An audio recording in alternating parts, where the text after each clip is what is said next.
Welcome to chilli point official where cricket meets passion. இன்னைக்கு நம்ம பேச போறது ஒரு கிராண்ட் ஃபைனலை பத்தி தான். இந்தியா வர்சஸ் நியூசிலாந்து செம்மையா ஆடி இருந்தாங்க நியூசிலாந்து போன மேட்ச்.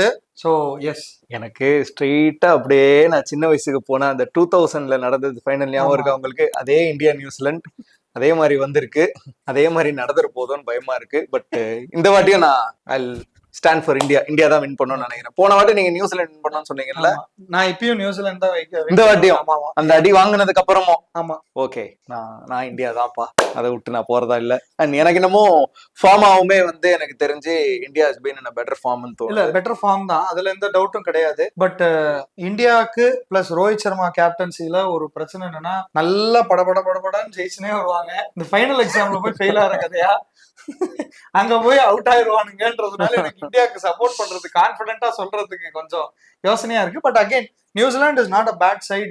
அவங்க பேட் சைடா இருந்தா இவ்வளவு தூரம் வந்திருக்க மாட்டாங்க, இவ்வளவு நல்லா பெர்ஃபார்ம் பண்ணி வந்திருக்க மாட்டாங்க. அதாவது நீங்க 2023 இந்தியா ஆஸ்திரேலியாவை பீட் பண்ணிச்சு குரூப் ஸ்டேஜ்ல, அதுக்கப்புறம் ஃபைனல்ல வந்து ஆஸ்திரேலியா இந்தியாவை பீட் பண்ணிச்சு. அதே மாதிரி திருப்பி நடந்துரும் அப்படின்னு சான்சஸ் இருக்கும்னு ஒரு சின்ன பயம் இருக்கு. ஓகே, ஃபர்ஸ்ட் செமிஃபைனல்ஸ் வந்து இந்தியாவுக்கும் ஆஸ்திரேலியாவுக்கும் நடந்துச்சு. ஆஸ்திரேலியா ஒரு மாதிரி ஆவரேஜ் பெர்ஃபார்மன்ஸ் தான் சொல்லலாம். பட் பெர்ஃபார்மன்ஸ் வைஸ் வந்து இந்தியா வந்து அவுட் பெர்ஃபார்ம் தான் பண்ணிட்டாங்க அவங்கள. ஓவராலா இந்தியா வந்து ப்ராப்பர் பேக்கேஜா எனக்கு தோணுச்சு அந்த மேட்சை பொறுத்த வரைக்கும். ஏன்னா ஒரு ஆஸ்திரேலியன் டீமை 264 சுருட்டுறதுன்றது வந்து அவ்வளவு ஈஸி கிடையாது.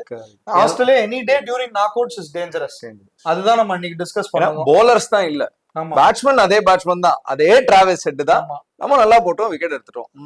வருண் சக்கரவர்த்தி புண்ணியம் கட்டிக்கினாரு, அவரை தூக்கிட்டோம். எனக்கு அஸ்வின் எடுப்பாரு தெரியுமா, கேல நிறைய வாட்டி போட்டு எடுப்பாரு. நீ யாரு சொல்லியிருந்தாங்க நீங்கல்ல, ஃபர்ஸ்ட் ஓவரே கொடுத்திருந்தா ஃபர்ஸ்ட் ஓவரே முடிச்சிருப்பாரு, அஸ்வின் தான் சொன்னாரா? சோ அதுதான். சோ அதனால எனக்கு தெரிஞ்சு Indian bowling was too good அன்னைக்கு. நிஜமாவே அன்னைக்கு சூப்பரா போட்டாங்கன்னு தான் சொல்லணும். சூப்பர். நெக்ஸ்ட் வந்து அப்படியே ஜம்ப் பண்ணோம்னா south Africa versus New Zealand match வேற லெவல் பவர் பேக்டு மேட்ச். அது ஒரு 362 வந்து திருப்பி அந்த T20 மோடு ஸ்டார்ட் பண்ணி விட்டானுங்களோன்னு எனக்கு ஒரு தோணுச்சு. But one way happy that 260 270 ஒரு மாதிரி அன்பீட்டபிள் ஸ்கோர் ஆனதுல ஒரு 362 அடிக்கிறதுன்றது வந்து பயங்கரமா இருந்துச்சு. அதுவும் கன்சிஸ்டன்டா எல்லா டாப் ஆர்டரும் ஒழுங்கா ப்ராப்பரா விளையாடி அவங்க அந்த ஸ்கோரை கொண்டு வந்தாங்க. அகைன் சவுத் ஆப்பிரிக்கா ஒரு சின்ன டிஃபரன்ஸ் இருக்கு.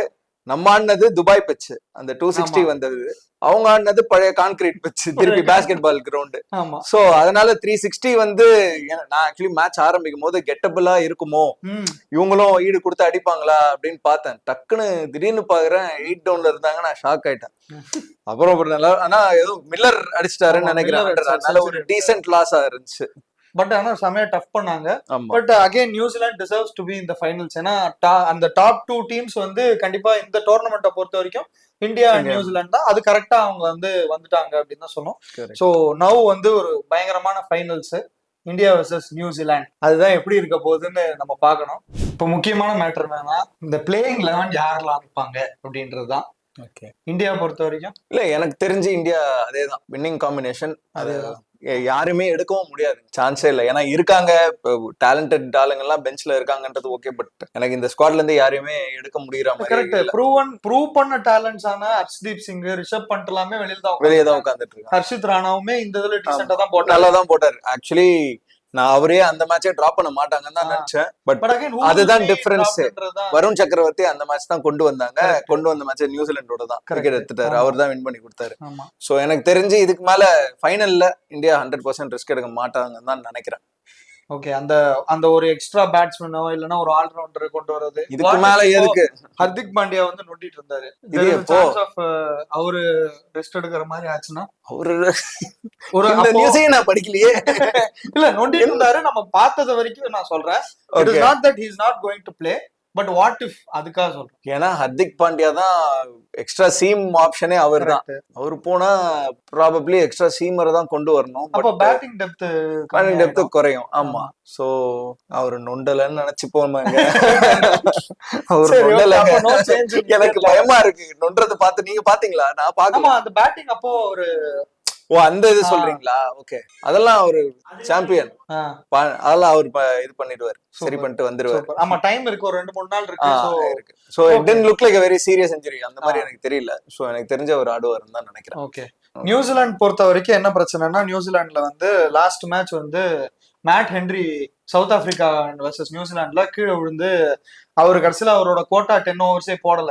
சோ ப்ராபபிலி அந்த ஒரு சேஞ்ச் இருக்கும் அப்படின்னு தோணுது. ஓகே, அதுக்கு பதிலா எய்தர் நாதன் ஸ்மித்தோ இல்லைன்னா ஜேக்கப் டஃபியோ 11ல வருவாங்க. மத்தபடி அவங்களும் பெருசா சேஞ்ச் பண்ற அளவுக்கு அவங்களுக்கு மோசமான பர்ஃபார்மர் யாருமே இல்லை. ஏன்னா அவரு டேரல் மிச்சலுமே வந்து ஆல்மோஸ்ட் ஒரு 50 அடிச்சாரு போன மேட்ச் செமிஃபைனல்ஸ்ல. கிளென் பிலிப்ஸும் ஒரு ஆல்மோஸ்ட் ஒரு 50. கேன் வில்லியம்சன், ரச்சின் ரவீந்திரா எல்லாம் 100 கிளப்பி விட்டாங்க. டெவன் கான்வே ஓ ஆமா, அவர்தான் ஆள்ல அவரு அவ்வளவு பெரிய ஆளே டிராப் பண்ணிட்டாங்க. எக்ஸாக்ட்டா. இப்ப இந்தியாக்கு எப்படி ஒரு ரிஷப் பண்ட் மாதிரி ஹர்ஷித் மாதிரியே வெளியில உட்காந்துருக்காங்கிற மாதிரி அங்க நியூசிலாண்டை பொறுத்த வரைக்கும் வந்து டெவன் கான்வே மாதிரி ஒரு நல்ல பிளேயரே வெளியில தான் உட்காந்துருக்காரு.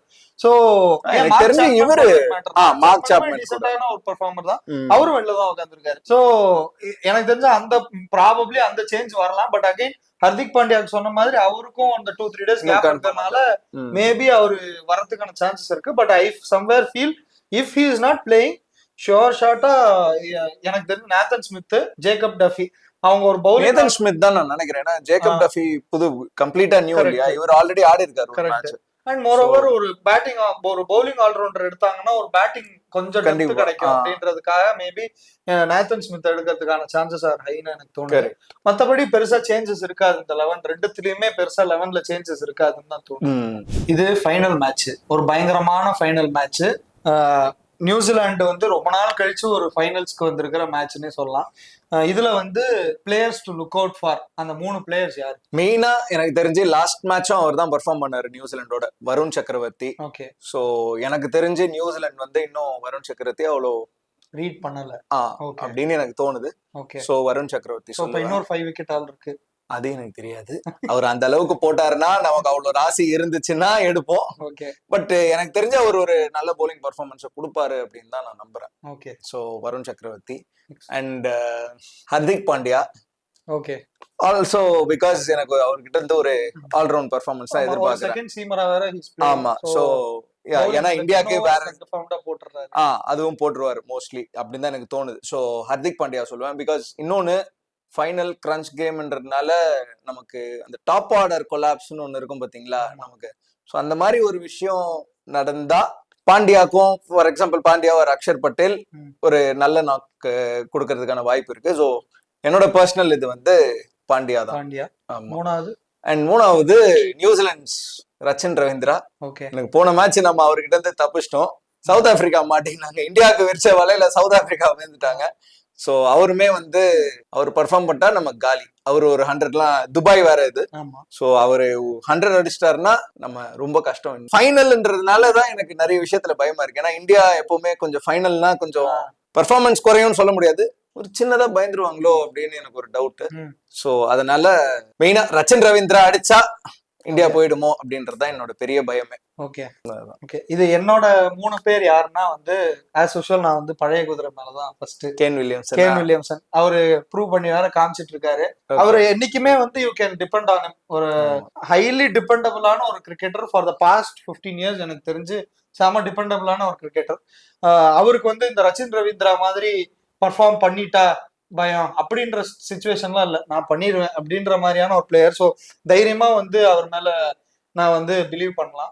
அடுத்தது வந்து எனக்கு நீங்க நியூசிலாந்து தான் சப்போர்ட் பண்றீங்க இந்த எனக்கு என்னமோ நியூசிலாந்து 100% எப்படிங்க ஒவ்வொரு வாட்டியும் நியூசிலாண்டே சப்போர்ட் பண்ணி இல்ல எனக்கு என்னன்னா நியூசிலாந்து ஜெயிச்சா நல்லா இருக்கும்ன்றதுக்கு. ஏன்னா அவங்க பெருசா ஐசிசி ஜெயிக்கல, but they always deserve to win. They put the hard work. But அவ்வளவு தூரம் வந்துட்டு கிடைக்கல அப்படின்றதுனால ஒரு சின்ன ஆசை தான். கிடைச்சா நல்ல மனசெல்லாம் புரியுது. டெஸ்ட் சாம்பியன்ஷிப் ஃபைனல் நியூசிலாந்து கூட ஆடி நம்ம ஆல்ரெடி ஒண்ணு தோத்தோம், ஞாபகம் இருக்கா? அப்போ நம்ம தானே இன்னும் பாவம். அந்த வேர்ல்டு கப் அடிச்சதுனால சொல்றீங்களா நம்ம தான் ஒண்ணு அடிச்சிட்டோமே அப்படின்னு? அப்படி இல்ல. இப்போ பாகிஸ்தான் மாதிரி ஒரு டீம்னா சொல்லிருக்க கூடாது, பட் சொல்றேன். அது வந்து அந்த அப்ஸ் அண்ட் டவுன்ஸ் வந்து பயங்கர ஹீப்ஸ் அண்ட் பவுன்ஸா இருக்கும். பட் வந்து நியூசிலாண்டை பொறுத்த வரைக்கும் கன்சிஸ்டன்டாவே நல்ல டீம் வச்சிருக்காங்க. எனக்கு தெரிஞ்சு நான் ஒரு கிரிக்கெட் ஃபேனா ஒரு 10-15 வருஷமாவே ஒரு டீசென்ட் டீம் அவங்கள்ட்ட பேக் டீம்னு இது வரைக்கும் நான் பார்த்தது இல்லைன்றதுதான் மேட்டர். சோ அதனால வந்து somewhere I feel they deserve to win this. ஏன்னா கேன் வில்லியம்சன், நான் ஒரு கேன் வில்லியம்சன் ஃபேன். எனக்கு வந்து கேன் வில்லியம்சன் ஜெயிக்கணும். ஒரு வாட்டியும் நீங்க இந்த குதிரையில கட்ட போறேன் பர்ஃபார்ம் பண்ணுது, ஆனா டீம் போக மாட்டேங்குது. சோ அவர் வந்து ஜெயிக்கணும் அப்படின்றது ஒரு சின்ன ஆசை. பிகாஸ் எவ்வளவு நாள் தான் வந்து போட்டோவை போட்டு கிங் ஆஃப் சி வந்து போட்டு நீ சிவசாமி நீ பரவாயில்லன்னு கேன் சொல்லி வில்லியம்சன் தான் தோத்தாலும் சிரிச்சுட்டு தானங்க இருக்காரு. அதுக்கப்புறம் நான் ரோஹித் சர்மா போன வாட்டி அழுதாரு பாத்தீங்களா, திருப்பி அழுணுமா அவர் உங்களுக்கு? அவர் ஜெயிச்சாலும் அழுதாருல. அது வேற ஆளுங்க. அதை வச்சு பார்க்கும்போது கேன் வில்லியம்சன். செகண்ட் வந்து எனக்கு மிச்சல் சாண்ட்னர். மிச்சல் சாண்ட்னர் வந்து கேப்டன். ஒரு பவுலர் வந்து கேப்டன்சி பண்றதுன்றது எனக்கு தெரிஞ்சு டேனியல் வெட்டோரிக்கு அப்புறம் ப்ராப்பரா ஒரு கேப்டன் வச்சு அவங்க நல்லா பெர்ஃபார்ம் பண்றது நியூசிலாந்துக்கு பண்றாங்க. It is not that Kane Williamson or Will Young வந்து கம்மியா பண்ணாங்க இல்ல, but this guy is doing a good job. பவுலிங்கும் பண்றாரு, பேட்டிங்கும் வந்து ஹேண்டியா இஸ் ஏபிள் டு கான்ட்ரிபியூட். நம்ம டீமுக்கு எப்படி ஒரு அக்ஷர் பட்டேல் பண்றாரோ இந்தியன் டீமுக்கு, அந்த மாதிரி நியூசிலாந்துக்கு வந்து is doing and he is also taking up the responsibility as a captain. அதனால அவரும் சவுத் ஆப்பிரிக்கா கூட செம்மையா பெர்ஃபார்ம் பண்ணாரு, இந்தியா கூடயுமே ஆக்சுவலா நல்லா தான் பெர்ஃபார்ம் பண்ணாரு. லாஸ்ட்ல வந்து பேட்டிங் பண்ணாரு, but it was too late for him to fire, அதனால இட் வெண்ட் ஆஃப். மத்தபடி தேர்டா வந்து இந்த இதுல கன்சிஸ்டன்டா இந்தியாவுக்கு விளையாடுறது ஸ்ரேயஸ் ஐயர். இந்த சாம்பியன்ஸ் டிராஃபி அட்லீஸ்ட் ஒரு மினிமம் ஒரு 40 ரன்ஸ் தேத்திறாரு. So somewhere I feel he has been very consistent and fielding also நல்லா பண்றாரு. டைரக்ட் ஹிட்ஸ்லாம் வந்து ஃபர்ஸ்ட் மேட்ச்லயும் நடிச்சாருன்னு நினைக்கிறேன். அதுக்கப்புறம் இங்கேயும் ஒரு மேட்ச் நியூசிலாந்து ஆஸ்திரேலியா கூட ஒரு ரன் அவுட் அடிச்சாரு. So he has been good on the field also. அதை வச்சு பார்க்கும்போது ஸ்ரேயஸ் ஐயர் என்னோட 3 பேர் இதுதான். ஓகே, ஆக்சுவலி எனக்கு இதுவும் ஒரு பயம், ரச்சின் ரவீந்திராவை தாண்டி இன்னொரு பயம் என்னன்னா 2000 சாம்பியன்ஸ் டிராஃபில கிறிஸ்கெயின்ஸ் பண்ணதை வந்து மிச்சல் சாண்ட்னர் லாஸ்ட்ல வந்து பண்ணிட போறாரோ அப்படின்னு இருக்கு. பட் இஸ் கேப்பபிளான ஆள் தான் அதை பண்றதுக்கு. பாப்போம். ஓகே, இப்போ நம்ம ஸ்குவாட் கம்பேரிசன் பார்த்துட்டோம், players to look out for பார்த்துட்டோம்.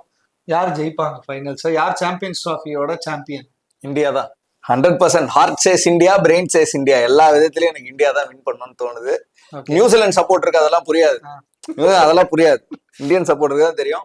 நான் எல்லா இதையும் கூட்டி கழிச்சு பார்த்து கணக்கு சரியா வருது, எனக்கு இந்தியா தான் வின் பண்ணும். எனக்கு வந்து அதுல ஹார்ட் சேஸ் இந்தியா, அந்த இதுல வந்து heart says India, but brain says New Zealand. உங்க ஃபேஸ் பார்த்தா எனக்கு ஹார்ட் சேஸ் நியூசிலாந்து அப்படின்ற மாதிரி தோணுது. கேன் வில்லியம்சன் தான் ஃபேவரட் பிளேயர்ன்ட்டீங்க எல்லாத்துக்கும். So but okay, so New Zealand தான் வின் பண்ணணும்னு நினைக்கிறீங்க? நியூசிலாந்து தான் ஜெயிக்கும் நான் நினைக்கிறேன். ஓகே, யாரு ஜெயிக்கிறாங்கன்றது நீங்களே கமெண்ட்ஸ்ல சொல்லுவீங்க. பட் இருந்தாலும் எனக்கு வந்து பர்சனலா நியூசிலாந்து ஜெயிச்சா நல்லா இருக்கும் அப்படின்னு தோணுது. But for a reason that I'm a Kane Williamson fan. It is not அதுக்காகலாம் நியூசிலாந்து ஜெயிக்க கூடாது. நீங்க எப்ப எவ்வளவு நாள் சோகத்திலே சிரிப்பார், சந்தோஷத்துல ரோஹித் சர்மா நிறைய சோகப்பட்டாருங்க. அவரும் நிறைய சோகத்துல இருந்திருக்காரு. 23 வேர்ல்ட் கப்ல தோக்கும் போது அதெல்லாம் ஒரு வேர்ல்ட் கப்பா பெருசா நீங்க நினைக்கிறீங்களா? அதை விட்டுருங்க. அப்ப இதையும் நினைக்காதீங்க. அது நான் என்ன சொல்றேன்னா, கேன் வில்லியம்சன் இன்னும் கொஞ்ச நாள் ஆட போறாரு. எப்படி டெஸ்ட் இதுக்கு மேல ரோஹித் சர்மா ஆடுவாரா நமக்கு தெரியாது. ஒன் டே ஆடுவாருன்னு நினைக்கிறேன். பட் இப்போ இந்த டோர்னமெண்ட் வின் பண்ணி சிரிச்சுக்கிட்டே போயிட்டாருன்னா அவர் அப்படியே போயிடுவாருன்னு நினைக்கிறேன். சந்தோஷமா போயிடுவாரு. எதுக்கு சோகமா போனோம்? ஒரு சந்தோஷமா போலாம்ல. இப்போ அதுக்காக இந்தியா வின் பண்ணலாம். ஃபைனல்ஸ் பொறுத்த வரைக்கும் ரெண்டு டீமுக்குமே they have something to lose-ன்ற எமோஷன். அதனால வந்து பாப்பா யார் ஜெயிக்கிறான்ட்டு. ஓகே, நாங்க டிஸ்கஸ் பண்ணது எல்லாமே வந்து எங்களோட ஒரு தாட் ப்ராசஸ் அண்ட் நாங்க வந்து என்ன நினைக்கிறோம், எங்களுக்கு யார் ஜெயிக்கணும், எங்களுக்கு ரொம்ப பிடிச்ச பிளேயர்ஸ் பத்தி தான். உங்களுக்கு வந்து இந்த பிளேயர்ஸ் டு லுக் அவுட் ஃபார்ல யார் இருக்காங்கன்றத வந்து நீங்க கண்டிப்பா கமெண்ட்ஸ்ல சொல்லுங்க. அண்ட் இந்தியா ஜெயிச்சுச்சுன்னா வந்து இந்தியாக்காக ஃபயர் விடுங்க கமெண்ட்ஸ்ல. நியூசிலாந்து ஜெயிச்சுச்சுன்னா நியூசிலாந்துக்கு ஃபயர் விடலனாலும் அட்லீஸ்ட் ஒரு ஐஸாவது விடுங்க. Thank you for. ஒரே ஒரு ஃபயர் அங்க இருக்கும், நீங்க விடுவீங்கன்னு நினைக்கிறேன். நானே விடுவேன். சூப்பரா பேசுறான்பா இந்த பையன். So thank you guys, thank you for வாட்சிங் திஸ். மறக்காம வந்து சில்லி பாயிண்ட் அஃபிஷியலை சப்ஸ்கிரைப் பண்ணுங்க, இந்த வீடியோ லைக் பண்ணுங்க. நல்லா இருந்துச்சு அப்படின்னா கண்டிப்பா உங்க ஃப்ரெண்ட்ஸ்க்கெல்லாம் ஷேர் பண்ணுங்க. அப்படியே எங்களுக்கும் சப்போர்ட் பண்ண மாதிரி இருக்கும். தேங்க்யூ.